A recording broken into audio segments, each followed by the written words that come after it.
এ বিষয়ে জানাতে তিতুমির কলেজের সামনে থেকে সরাসরি যুক্ত হচ্ছেন সহকর্মী মোহাম্মদ আল হাসিব। আমরা যুক্ত হব তার সাথে। হাসিব, সকাল 11টা থেকে তিতুমিরের শিক্ষার্থীরা রাস্তা অবরোধ করে রেখেছেন, এর প্রভাব পড়েছে পুরো ঢাকা শহরে। এ নিয়ে সাধারণ মানুষরা কি বলছে আর বিক্ষোভরতরাই বা কি বলছেন?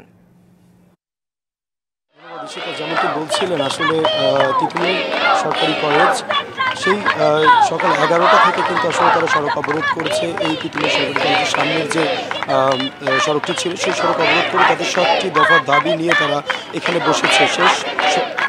সর্বশেষ কিন্তু আসলে আমরা আপনাদেরকে একটু দেখানোর চেষ্টা করি যে এখানে যারা তিতুমির সরকারি কলেজের শিক্ষার্থীরা রয়েছে তারা কিন্তু আসলে সর্বশেষ তাদের 7টি দাবির মধ্যে একটি দাবি মুখ্য রাখছেন, যেটি তাদের এই কলেজকে রাষ্ট্রীয়ভাবে বিশ্ববিদ্যালয়ে রূপান্তর করতে হবে। এই একটি দাবির তারা মুখ্য রেখে এখন পর্যন্ত কিন্তু আসলে আমরা একটু কথা বলার চেষ্টা করব। আপনাদের সর্বশেষ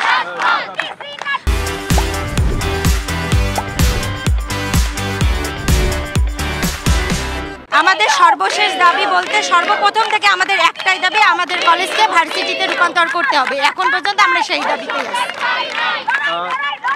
আমরা কিন্তু আসলে দেখছিলাম সকাল থেকে এখানে সড়ক অবরোধ করে তারা এখানে আসলে বিক্ষোভ করছিলেন তাদের বিশ্ববিদ্যালয়। আমরা আরেকজনের সঙ্গে একটু কথা বলার চেষ্টা করবো। আসলে সড়কে কিন্তু বেশ তীব্র যানজট হয়েছে, এই ক্ষেত্রে আপনারা কোনো সিদ্ধান্ত নিচ্ছেন কিনা যে মানুষের ভোগান্তির বিষয় নিয়ে? যে মানুষের ভোগান্তির বিষয়টি আমরা আসলে মানুষকে বোঝানোর চেষ্টা করেছি যে আমাদের এই দাবিটি কেন আমরা করতেছি, কেন আমরা এই আমাদের বিশ্ববিদ্যালয়ের চাওয়া, আমরা অধিকাংশ মানুষকে বোঝানো ট্রাই করেছি, তারা বুঝতে পেরেছে এবং তারা আমার সাথে একাত্মতা প্রকাশ করেছে। এটির বহিঃপ্রকাশ কিন্তু আপনারা দেখতে পাচ্ছেন। এখন পর্যন্ত কিন্তু কোনো মানুষ আমাদের বিরুদ্ধে এইভাবে কিছু বলে নাই এবং আমরা চাচ্ছি দ্রুত সময়ের মধ্যে সরকার আমাদেরকে আমাদের দাবিটি মেনে নেক, আমাদের ঘোষণা দিয়ে দিই। কথা বলছিলাম তিতুমিরের দুজন শিক্ষার্থীর সঙ্গে। আসলে তারা বলছেন যে সর্বশেষ তাদের যতক্ষণ পর্যন্ত না আসলে দাবি আদায় না হয় তারা এই সড়কটি অবরোধ করে থাকবেন। হাসিব, আপনাকে ধন্যবাদ।